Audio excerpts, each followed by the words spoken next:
Hello and welcome to Produced By. Our today's guest is Jakub Holub.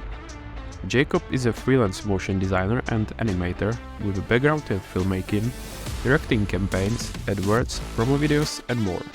Coming from Central Europe, he studied film at university in London, after which he successfully landed a job in a production company, until he found out that freelancing is what he enjoys the most. After transitioning to freelancing, he's been working in animation and motion graphics, primarily using After Effects, and plans to establish himself in this area. Listen to this episode to find out how remaining members of the famous music band Queen watched his work, how he moved up from editing to directing within a year, and how he got where he is without even needing a CV. Enjoy! Hello Jakub, thank you very much for joining us on this show. Hey Thomas, thanks a lot for having me. Let's start with your background. Do you still remember the first moment when you decided to pursue career of filmmaker in London? Yeah, I don't think it was necessarily just one single moment, but it was just a couple of things that sort of persuaded me to first study abroad and then second study film. Originally, the decision to go to England in particular, I made because of my cousin who went and did the Erasmus scheme. Basically, he studied abroad for one semester. And he went to England. He studied in Hertfordshire and came back extremely excited. And that's kind of slowly what made me go to England. And then also my sister actually as well. She's a year and a half older than me, and then she decided to go to England as well. So from her experience of kind of being abroad for that 1 year, I kind of wanted to go study abroad as well. And why did all of you choose England? Was there any particular reason? I don't know about like my cousin, for example, or the others, but or my sister, I guess, for the same reasons as I. But myself, I was thinking about a couple countries, and then when I kind of decided I wanted to go and study film, I was mostly thinking about one, England, and then the United States.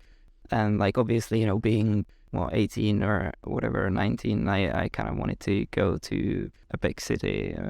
I'd love to go to like LA or something, or New York. I remember I had a call with a university from in New York as well, but it just wasn't really possible from financial perspective. So England was much easier in that sense that you can get a loan and have to pay all the student fees just straight up. So I knew I could do it with like help from my parents in terms of living costs. But yeah, the student fees would be much more manageable and they would be on me. So if there wasn't this financial barrier, would you choose to go to US or instead of London? Maybe. I don't know, to be honest. It's a thing that I've discovered or realized in the past couple of years is that I don't know if I would go to the US or ended up going to the US. Maybe at that time, if it was like I would have said, hey mom and dad, I want to go to LA study film, and they'd be like, sure, here's $500,000. Then maybe at that time, but I'm not sure it would have helped me that much. I'm kind of happy for the choices that I made, because both you and me, we've had we know people now that have gone to like the top university for film in the UK. They don't always come out with great jobs lined up straight away. It's quite often down to you and what you do.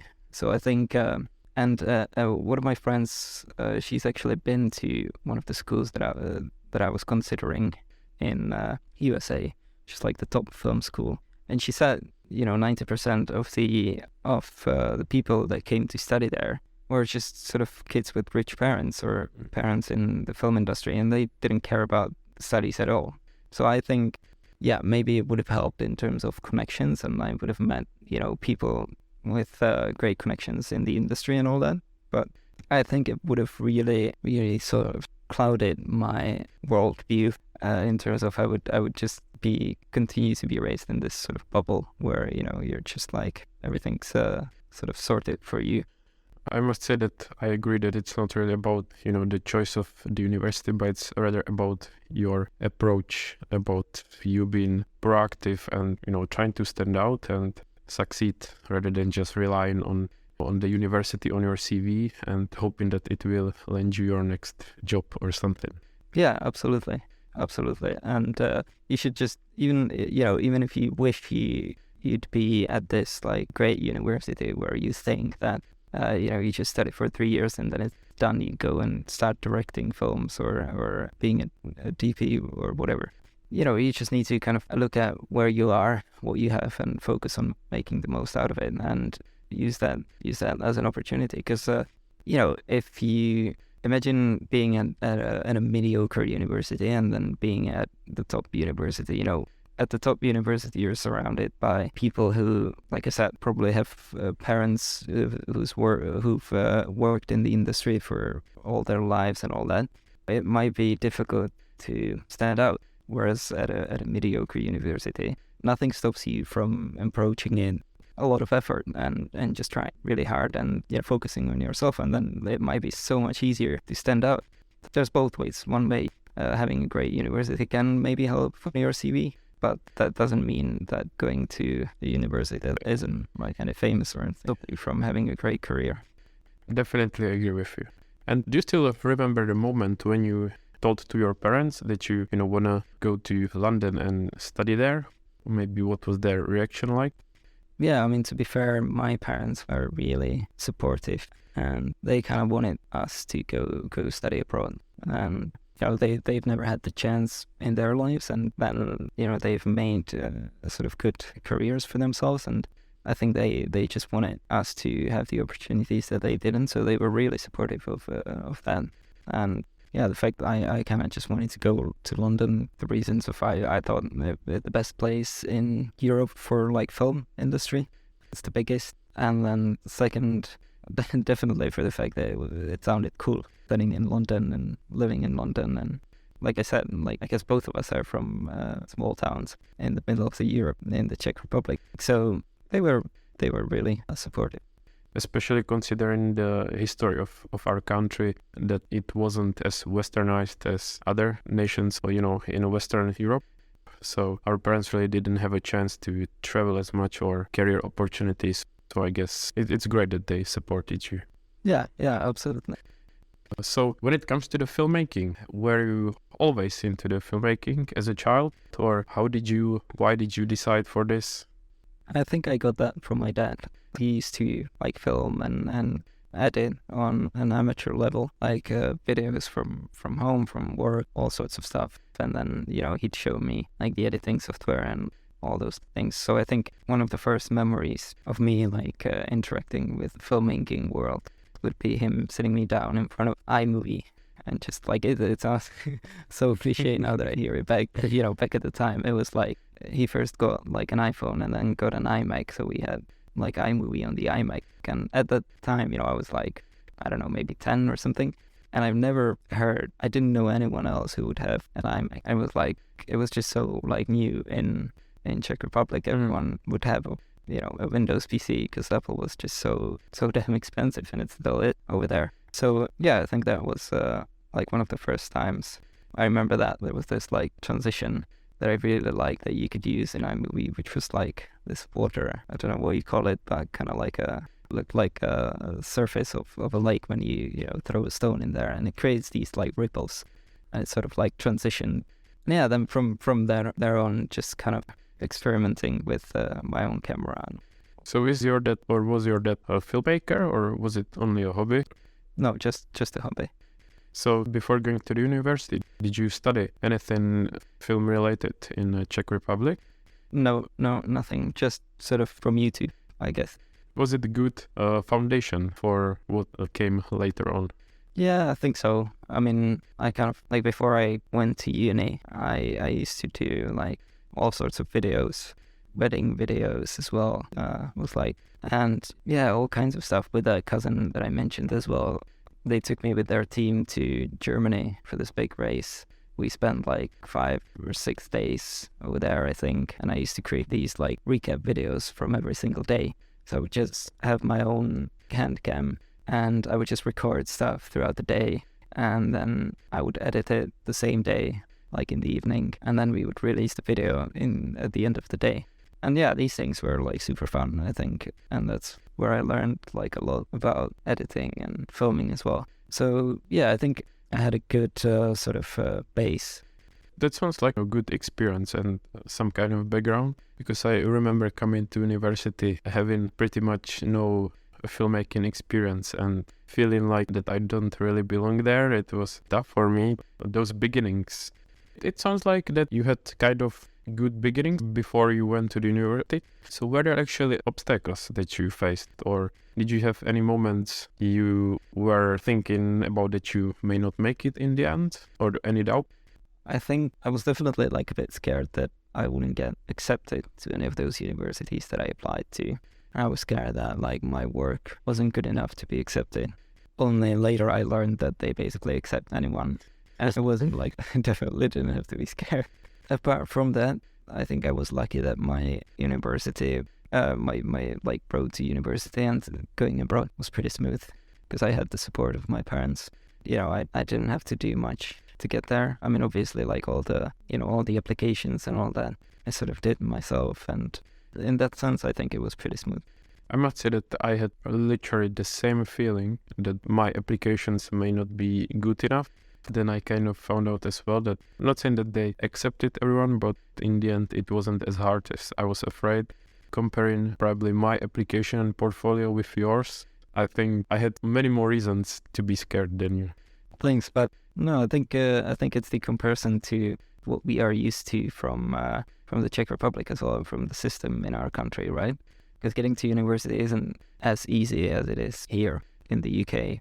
I think partially it's also because in the Czech Republic you don't have to pay for universities. The state pays for you. So then they want to make sure they only accept people who kind of are somewhat serious about studying. Whereas here you can just pay for it. So for them it just means money, right? So why wouldn't they really accept? Coming actually to the university, how was it? Did you enjoy it? Didn't you enjoy it? How did you find it? You can summarize your experience there. Someone was thinking about going to university, if it's worth it for the price. Yeah, it's tough. I think if I were to speak in relation to film industry, like whether it's worth it or not to go to study film at a university, I think it's not any choice. Like you hear a lot of people, especially on YouTube, telling you that you don't need to study university to get into film.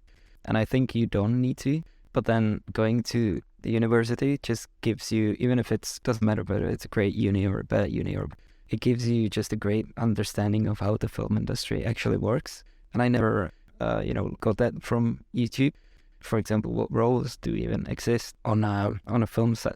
I didn't know any of that. And how do you get to those roles? And only after you learn about how the industry actually works, what roles there are in which directions or which paths you can take to sort of climb up the ladder. Only then I feel like you understand that you don't need a film uni. Because to become a production assistant, you don't need a university. You just need to be reliable. You just need some sort of personal qualities to get that job. And then you need to know that job even exists, which I didn't know before going to uni. So I think uni definitely was worth it for me, from my perspective, in terms of giving me the understanding of how the industry works. But I'd say don't expect it to, it doesn't turn you into a good cinematographer or a good director or a good writer. It gives you a great starting base, I guess. But you need those jobs, those early on starting jobs, to give you the experience. This is where maybe some of the top universities in the world can actually make you into a good camo cinematographer, sound designer, sound editor, whatever. We both have a friend who's in one of the top universities, which is in Prague actually.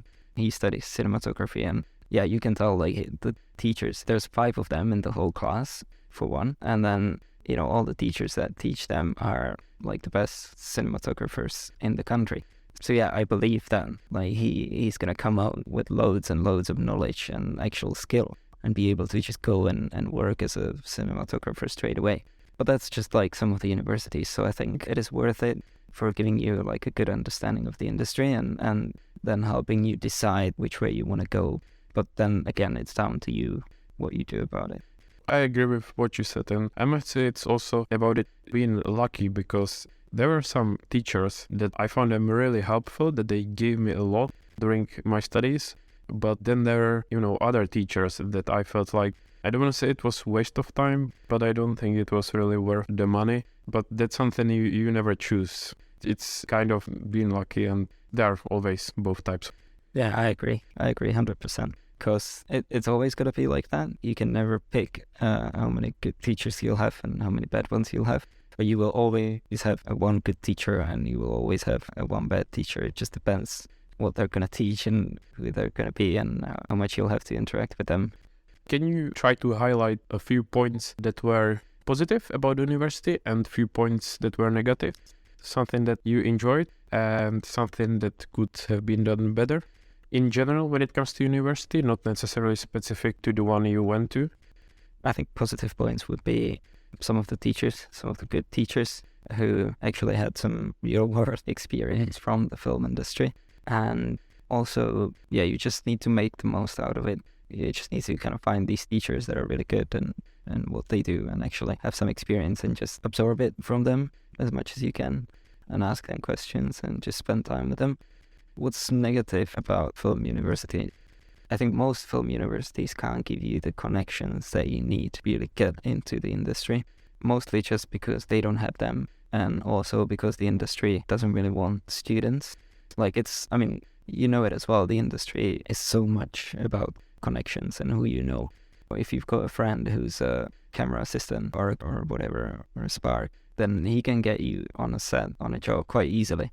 He's just going to go to his crew or whoever hires him, and they're going to be like, hey, I know this person, he's really reliable, can you come on this job? That's kind of like how it works, much more than you apply with a CV or something.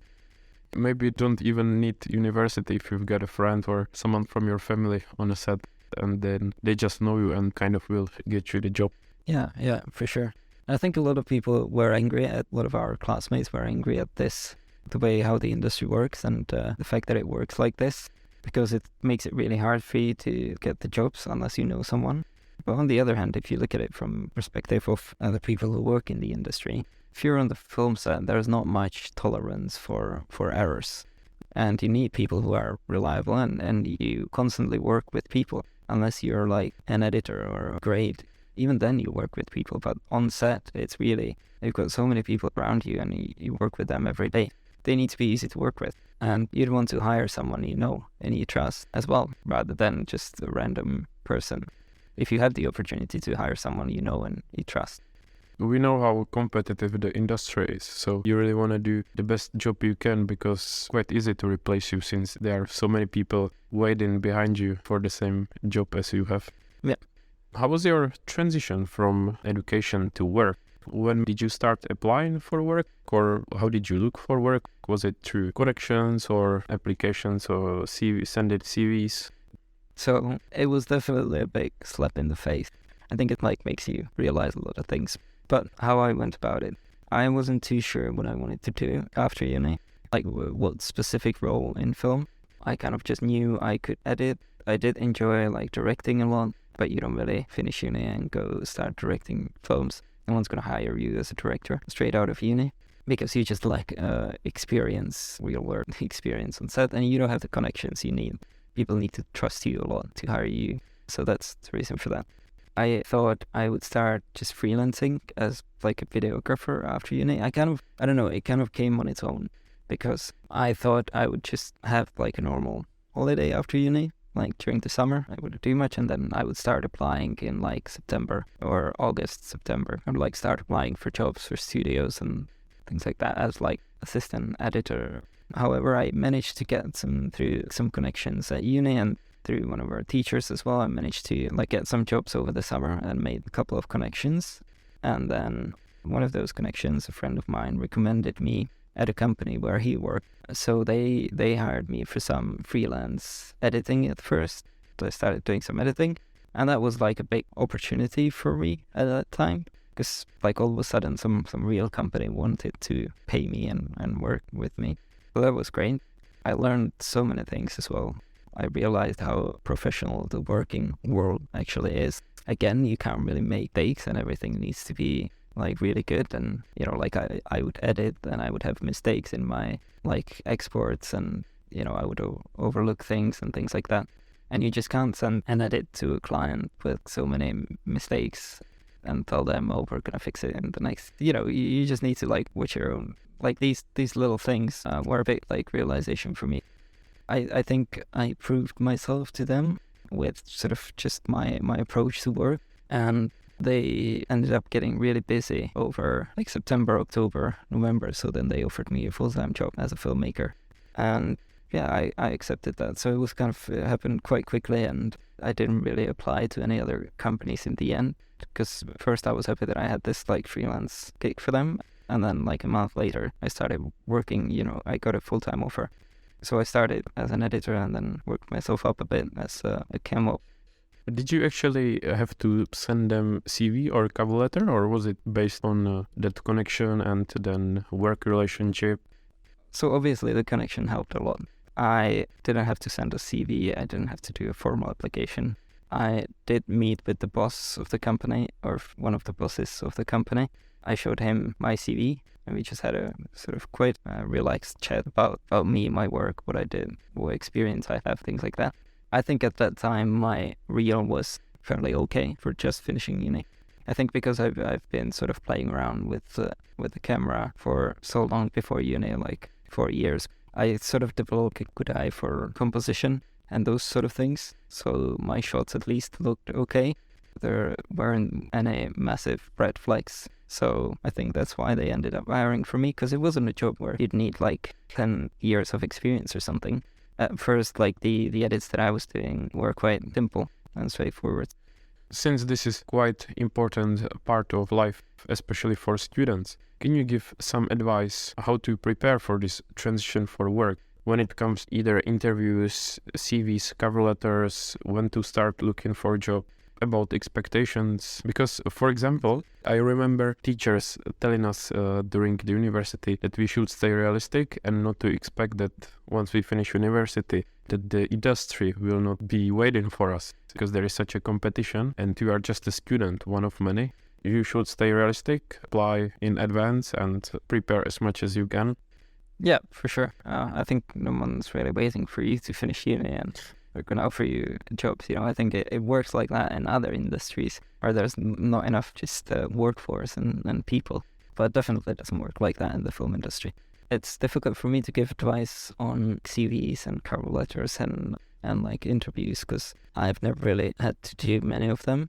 I think you should ideally try to just develop those connections over your years at university, so that then you don't have to do, send CVs and cover letters and all that.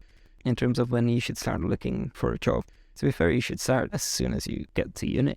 You should start thinking about it, because it takes a lot of time, and especially if you don't want to go down the traditional route of sending hundreds of applications.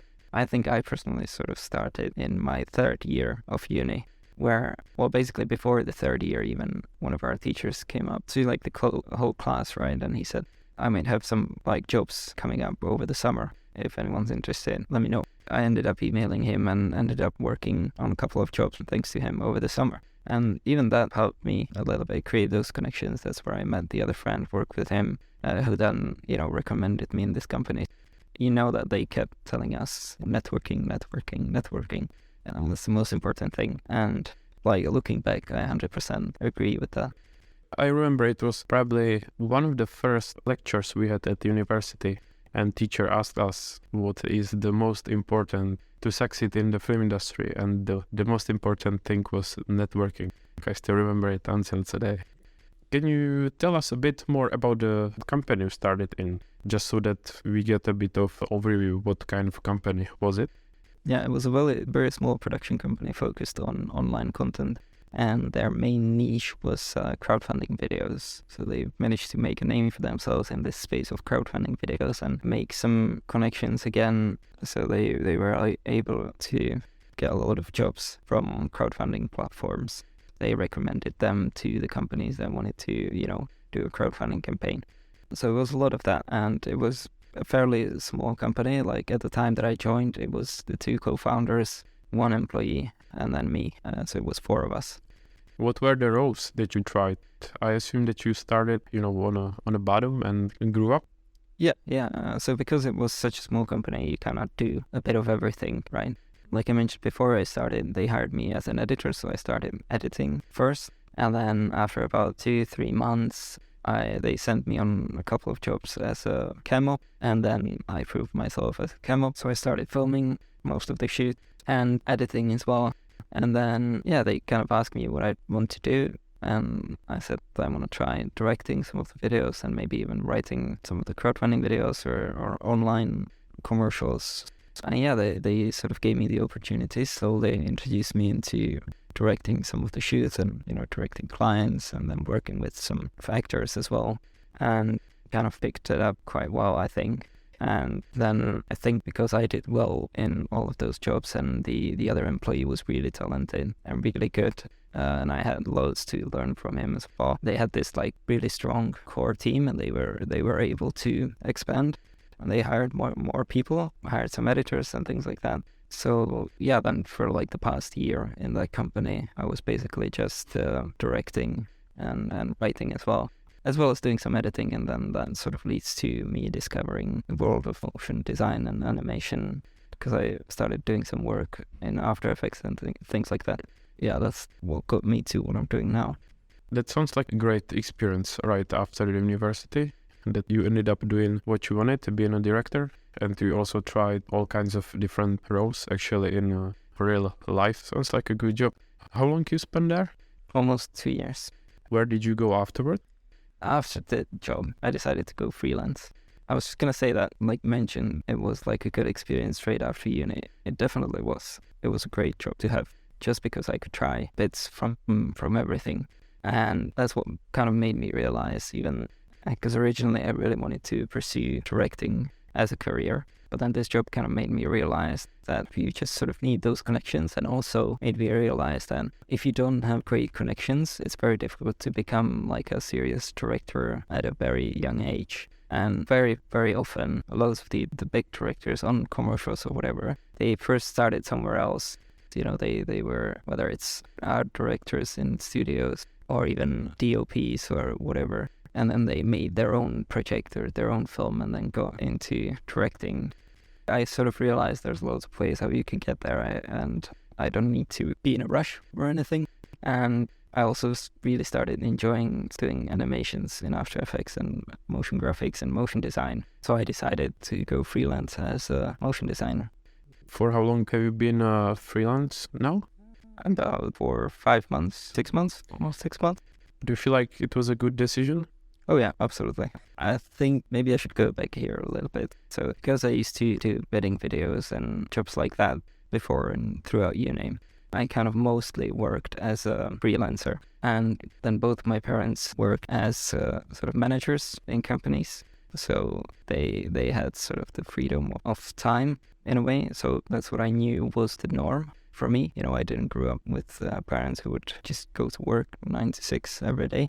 That wasn't really the norm for me. So I think I'm much closer to being freelance than to being a full-time employee. And what kind of made me like motion design was the fact that I've always fascinated by technology, and I feel like I'm a bit of a geek, and I like the fact that you can just create something using only a computer, out of thin air.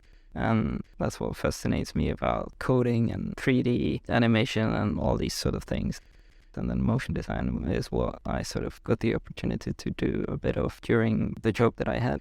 Yeah, I just felt really passionate about it. The fact that I can just turn on my computer, create something out of nothing.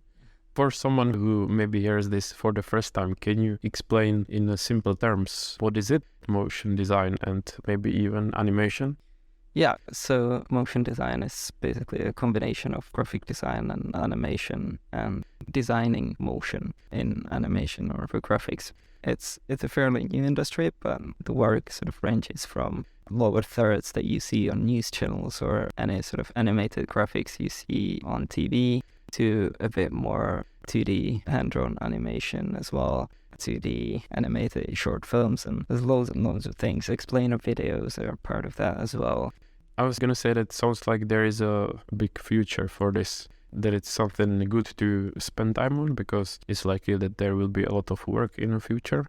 Yeah, I think it's become a massive thing in like the past 10, 15 years. And I think it's also because it's really versatile and all these companies can now create loads of marketing content without the need of actually filming things. And it's just so much better animation or motion to catch the attention of people in the world of like social media and all that and online use. And I think that there's a big future for it. What software do you use for that? After Effects mostly, and Illustrator, quite a bit of the Adobe. What's the learning curve? Is it hard, difficult? How long does it take to master it? Tough to say. It didn't feel that difficult to me, but I think there's a lot of aspects to it, to motion design. So you can focus on just animation, and you can be just an animator. So yeah, you just want to kind of master basics of animation and motion and the fundamentals, and then software as well, After Effects. And then you can work in studios where, you know, they've got designers, they design the whole thing, and then you just go and make it move and animate it. Or you can be, you know, you can try to be proficient in design as well. So then you're able to, for example, that's kind of what I do as a freelance motion designer. I sort of try to accommodate most of the aspects of the video. So if someone hires me to create a video, I have to sort of design it and then animate it, or sometimes even wrap it as well. So yeah, but learning the software, it's like any other software. It can take a lot of time. After Effects is quite complicated, but it's definitely doable. It's just like anything else. It might take like 5 years to master it, but it's going to take half a year to learn in a decent level. And I'm sure there are plenty of tutorials and videos online that help you to master that. Yeah, when it comes to motion design, I've learned everything from online tutorials. And then when I saved up some money, I ended up buying some courses online, which definitely helped a ton. It was much easier to follow a course than to watch endless YouTube tutorials without any clear learning path, if that makes sense. Can you compare what is it pros and cons of working in a company as you were before and as a freelancer? Maybe if someone was thinking about pursuing a career of a freelancer as well? I think it's really about what do you want and what suits you better. I can tell you why freelancing is better than being full-time, but then that doesn't mean it's better for everyone. There are definitely people who are going to prefer one over the other. For me, freelancing is just more natural to have like the freedom of my own time, and I don't get too bothered by the instability of being freelance. If you're full-time, you just have the stability that, you know, gonna get paid every month the same amount. And then once in 6 months or a year, you're going to get a raise or something if you do well, or you can climb ladder. Whereas freelance, it's just prefer the fact that it's just up to you. Yes, it can be difficult, it can be unstable, but if it's unstable, it's because of you. So you can work hard and make it stable, and you can also work hard and you don't have like a ceiling to your sort of opportunities to what you can do with it, with your time. People should try maybe both.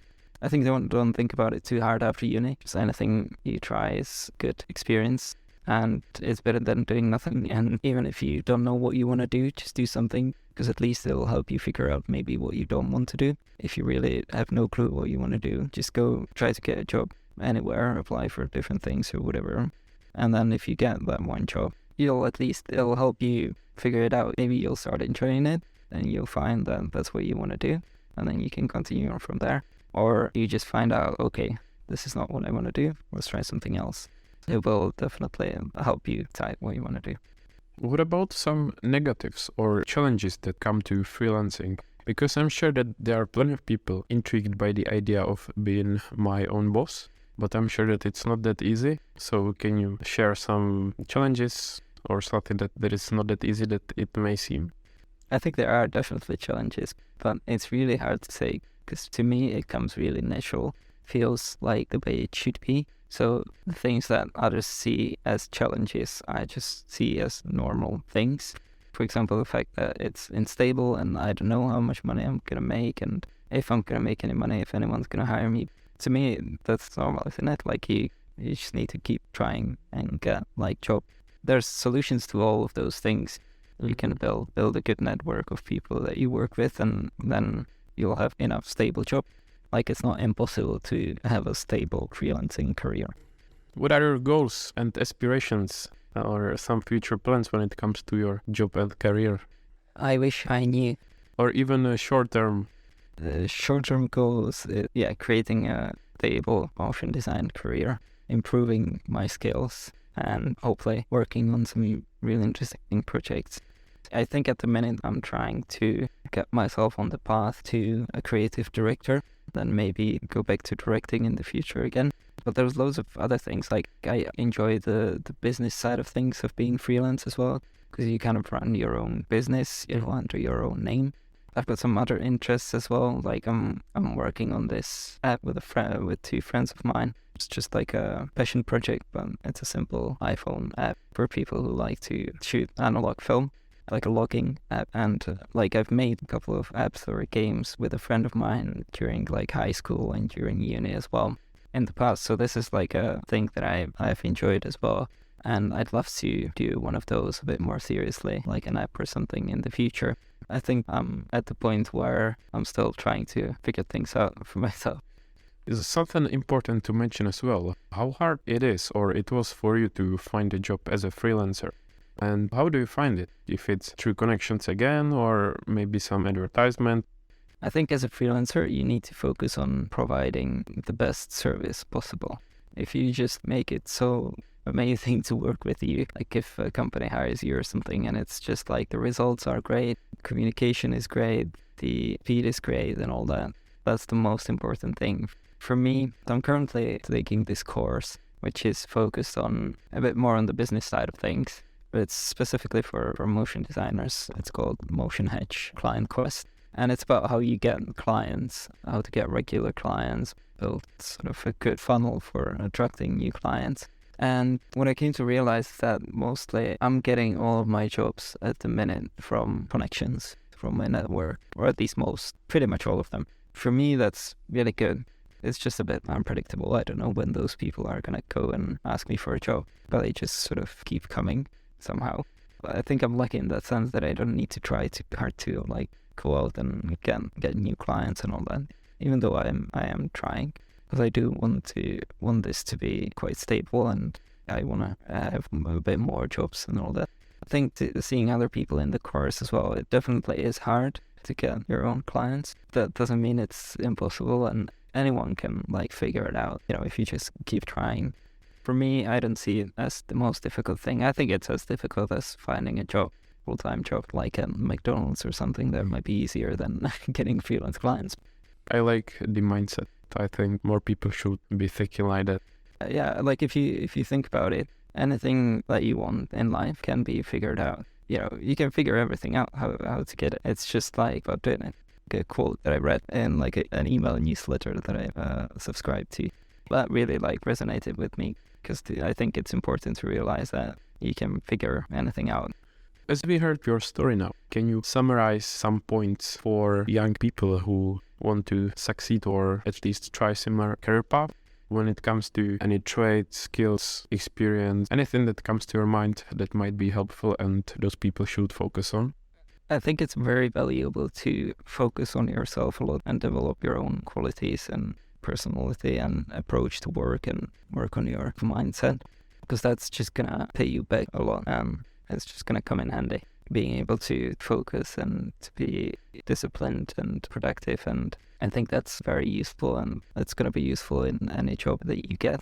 Try to probably work on your connections, on networking. Try to connect with people, make connections. Doesn't always have to be on on a personal level, on a work relationship or businessy level, where you just do some work for someone, they're happy, and then that's it, or something, or you can go to networking events and just meet people.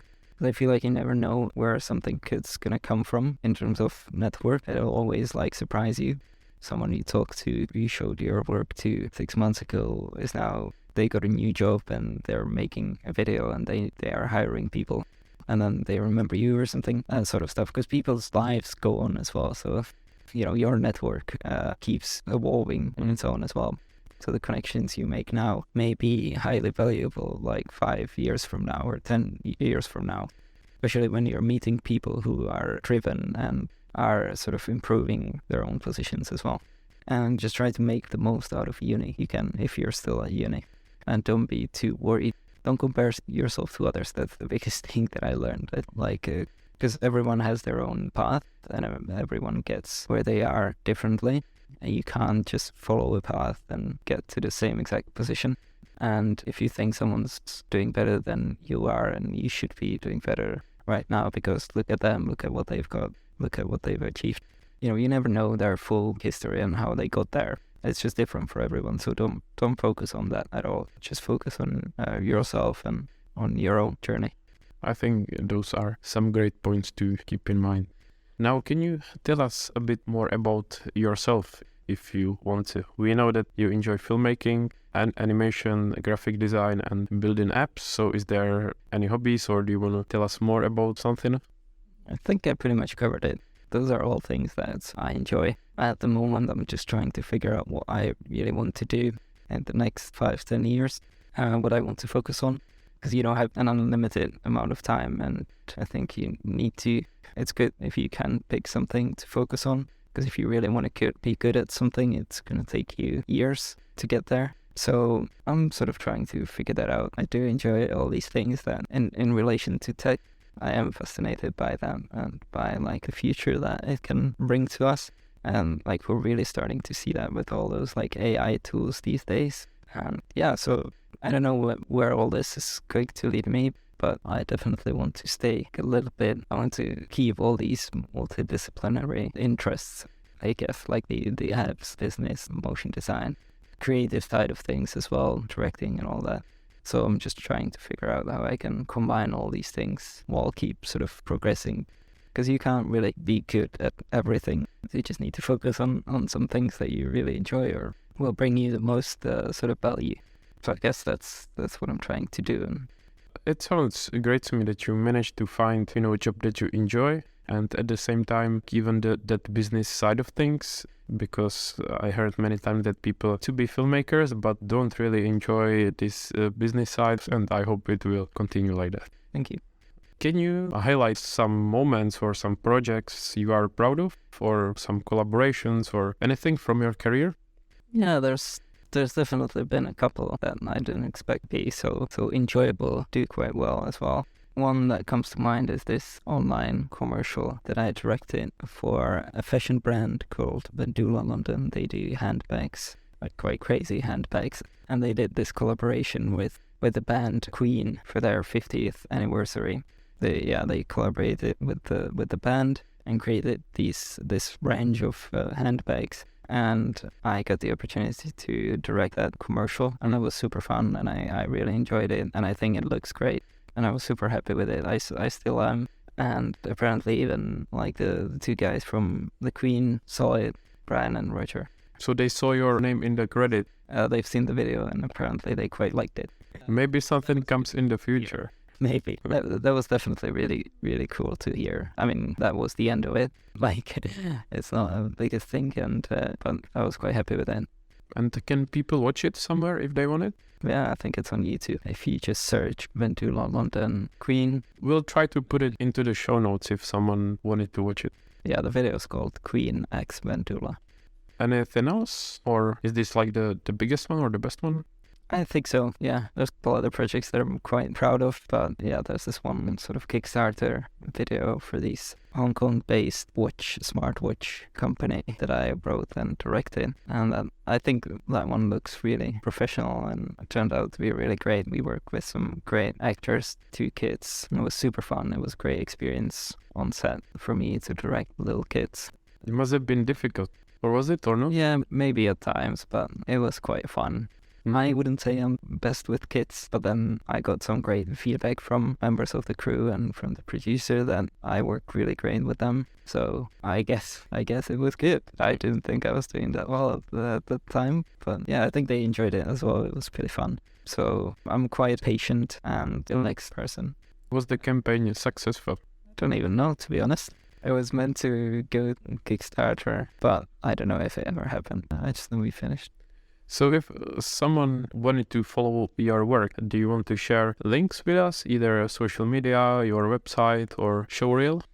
I'm really bad with posting on social media. You can find me on LinkedIn if you want to follow my work. You can find me on Instagram, both just my name. You can find me on Instagram where I mostly just post a bit more personal things from my personal life rather than just work stuff. Yeah, if you want to follow what I do, what I work on, or if you want to connect or talk to me or whatever. Can people get in touch if they wanted some advice or... Yeah, absolutely. Yeah. And what about website? Yeah. Do you have website? Yeah, just my name.com, jakubholub.com. Yeah, you can see my work there, or you can even find my email there if you want to get in touch. We'll add it to show notes as well.